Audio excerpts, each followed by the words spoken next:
Bonjour et bienvenue sur le Tour de France. Excuse-moi, mais en fait, ça, c'est le Tour de Norvège, parce que le Tour de France, il est là-bas. Bienvenue au Tour de France. Excusez-moi, nous avons un peu de mal à trouver nos marques à la veille du grand départ. Tout de suite, passons à l'image du jour.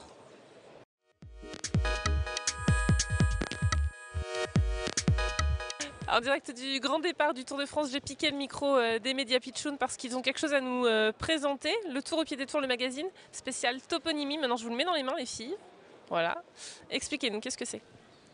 Le Tour au pied des tours, c'est un projet qu'on a depuis 2010. L'année dernière, le magazine, c'était l'archéologie, le thème.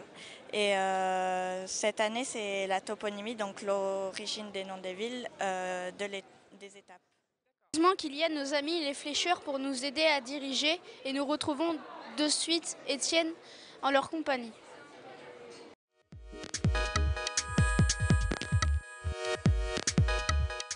Bonjour. Bonjour. Quel est votre rôle sur le Tour? Alors nous sommes les flécheurs parcours du Tour de France, c'est-à-dire qu'on flèche du lieu de rassemblement, on va jusqu'au kilomètre zéro et du kilomètre zéro jusqu'à l'arrivée. C'est-à-dire qu'on pose des centaines de flèches. Aujourd'hui sur l'étape, en l'occurrence, on a posé à peu près 1000 flèches sur l'étape qui partaient du Mont-Saint-Michel jusqu'à Utah Beach. N'êtes-vous pas déçu de ne pas voir le Tour alors que vous y participez? Non, non, pas du tout. Au contraire, de vivre aussi les à côté du peloton, d'être un jour donc devant le peloton, un jour à l'avance. En fait, c'est aussi de découvrir aussi les supporters sur le bord de la route. Il faut savoir que c'est le plus grand stade qu'il peut y avoir dans le monde, je pense. Il y a un nombre de supporters sur les bords de route et nous, on adore rencontrer les gens qui sont là aussi quelques jours avant, voire des semaines avant pour voir le passage du peloton. Et voilà, c'est une autre image du Tour qu'on aime découvrir aussi. Combien utilisez-vous de flèches par tour? Alors à peu près 20 000 flèches. Alors, on en pose sur l'étape la plus simple, où on n'a pas trop de flèches à poser, c'est 500 flèches dans la journée. Et l'étape la plus compliquée, c'est 1200 flèches dans la journée, voilà, sur 7 heures de travail. Voilà. Combien de flécheurs êtes-vous sur le Tour? Alors on est 2 camions et on est donc 4 flécheurs. Donc le stockage des flèches se trouve dans chaque camion. Donc il y a les flèches pour le départ fictif et puis les flèches après pour l'étape. Donc, on met ça avec des fils de fer et une tenaille. Il y a le chauffeur et le flécheur. Donc le chauffeur doit protéger le flécheur. Et après, donc on se remplace. Donc le matin, le flécheur qui a fait le matin, par exemple, il conduit l'après-midi et on se remplace comme ça. Voilà. Et on est en pleine circulation pour le fléchage, faut savoir, et on s'oriente avec un roadbook et puis un GPS. Merci d'avoir répondu à nos questions et bonne continuation. Bon tour.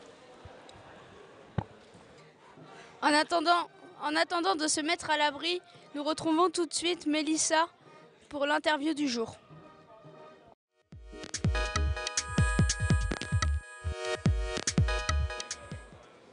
Oui, Joshua, je suis à la conférence de presse Cofidis. Bonjour.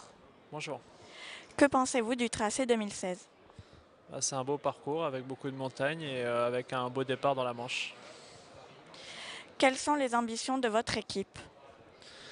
On aura plusieurs objectifs avec la montagne où on sera 2 coureurs protégés et ensuite avec les sprints avec on va dire le remplaçant de Nasser Bouhanni qui est Christophe Laporte qui va essayer de nous faire des beaux sprints. Quelles sont tes ambitions personnelles? Ça serait d'essayer de faire un meilleur classement général et voir gagner une étape lors de la deuxième ou troisième semaine où on aura des étapes difficiles. Quelle serait pour vous la plus grosse surprise du Tour? La plus grosse surprise, on va dire que ça serait un Français vainqueur du Tour, même si ça ne serait pas une trop grosse surprise, mais ça serait super. Dans quel état d'esprit te sens-tu à la veille de ce grand départ? bon, on va dire qu'on est avec beaucoup d'envie, aussi à la fois du stress, parce que voilà, c'est quand même une grande course et on a beaucoup de pression, mais voilà, on va dire qu'on va attaquer ça avec beaucoup d'envie. Merci beaucoup. Nous nous retrouvons pour le nouveau défi des pitchouns.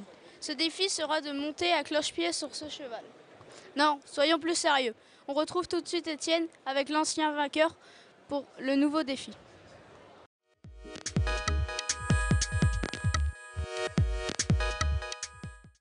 Bonjour, nous sommes avec Stéphane qui est le grand vainqueur du défi des pitchouns de l'année dernière. Eh bien oui, l'année dernière, je me souviens, il fallait trouver les surnoms des coureurs et bon bah voilà, j'avais gagné.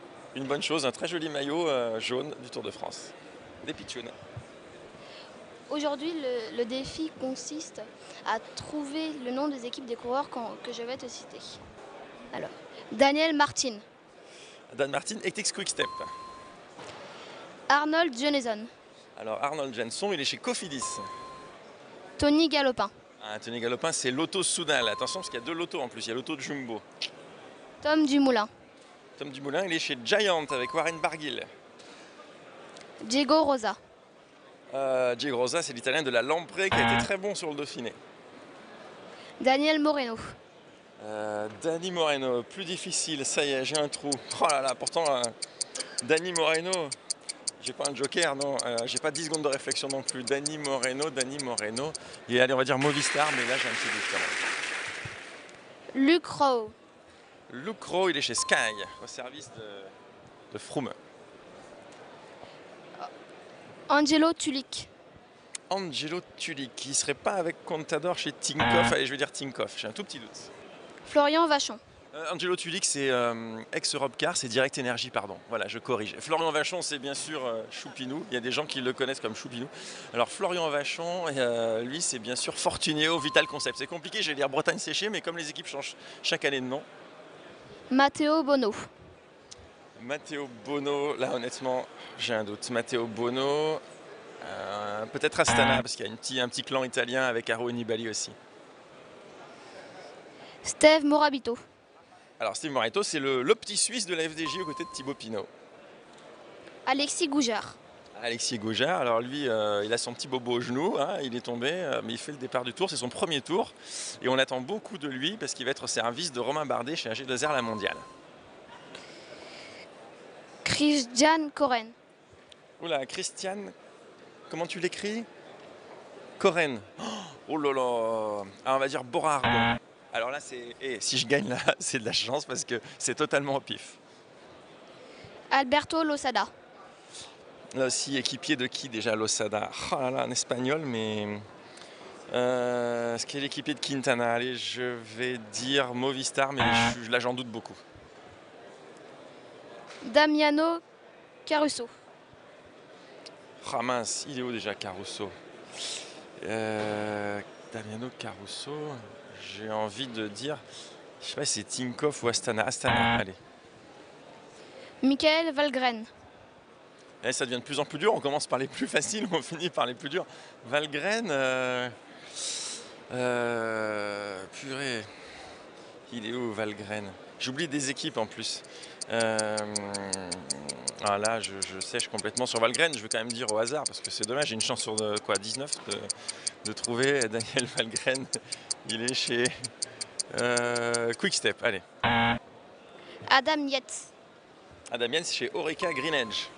George Bennett, George Bennett, c'est pas Sam Bennett? Il y a un Sam Bennett. Alors si c'est ça, c'est le sprinter de Bora Argonne. Allez, on va dire Sam Bennett, sprinter de Bora Argonne, parce que des Bennett, je suis pas sûr qu'il y en ait un deuxième, mais peut-être que je me trompe en fait, c'est possible. Martin Elmiger, Alors Martin Elminger, le Suisse, il est où maintenant? Ah, chez Yam Cycling. et Yann Barta. Yann Barta, le Polonais, punaise, en plus je l'ai vu sur le Dauphiné, purée, mais il est avec qui? Il faut rester poli hein, quand on est... Alors Yann Barta...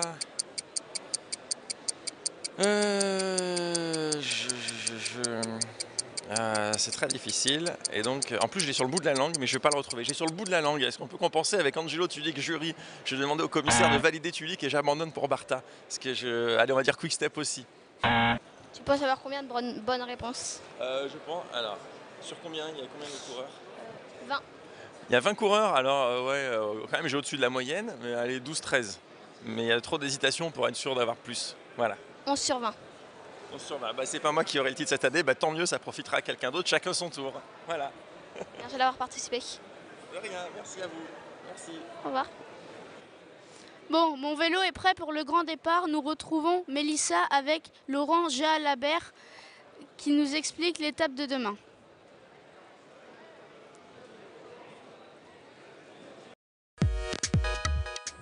Bonjour. Bonjour. Pouvez-vous nous présenter l'étape de demain? Alors demain c'est la première étape du Tour. La particularité c'est que ce n'est pas un prologue comme certaines années, mais c'est une étape en ligne. Et elle est longue, 188 km, pas très difficile. Mais la difficulté viendra surtout du fait que c'est une région où il y a beaucoup de vent. Et les coureurs n'aiment pas trop le vent. Voilà. Il peut y avoir ce que l'on appelle des bordures, le peloton qui se casse en plusieurs parties. Normalement c'est une étape pour les sprinteurs. Et à Utah Beach l'arrivée est réputé rapide, donc on devra assister à un beau final. Quel sera votre favori à l'arrivée de Utah Beach? Alors un sprinter, quand on regarde les gros sprinters qui participent au Tour, Greppel, champion d'Allemagne, Marc Cavendish peut-être, Marcel Kittel ou pourquoi pas un Français, Brian Cocard. Voilà, c'est le plus rapide des Français, donc on espère beaucoup de lui. D'accord, merci beaucoup. Bon, j'espère que cette première émission vous aura plu. N'oubliez pas de venir voir nos charmantes hôtesses pour vous procurer un magazine. Et à demain pour le grand départ du Tour.